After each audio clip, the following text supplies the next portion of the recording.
remains of a prisoner of war have found a final resting place in southern Colorado. World War II Army tech Clifford Strickland was identified last year and flown back home. Your reporter Kennedy Cook explains how he's finally being laid to rest.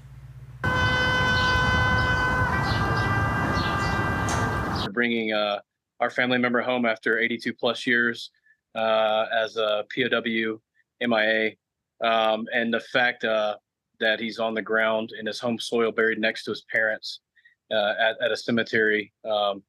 The overwhelming feeling is joy. Army Air Force's technician, fifth grade Clifford Harley Strickland, was a prisoner of war in World War II, surviving the grueling 65-mile Bataan Death March in the Philippines.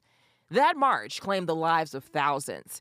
After Strickland survived the march, he soon died in a prison camp.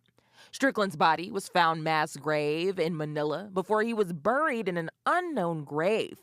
Years later, in 2023, through the help of DNA technology, Strickland was identified and flown overseas to southern Colorado, accompanied by Daniel Strickland, his great-nephew. It's my blood, but also as a service member in the long history of my Strickland bloodline's military service, it's amazing. On Thursday, Daniel led a procession lasting more than 2 hours to his great-uncle's final resting place in Florence. Every overpass that we drove under was lined end to end with folks with signs and flags, and it's very heartwarming. Strickland says his family has fought in every conflict for the United States since before the Revolutionary War. He says he feels a strong connection to his great-uncle. Strickland says this has provided a chance for his family to come together to honor his great-uncle and has reignited the desire for his family to continue coming together.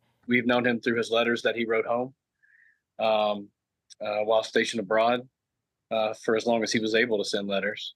And the stories passed down that he was an extremely loving man, that his priority was his family, and his intention was to come back to Colorado to have a cattle ranch of his own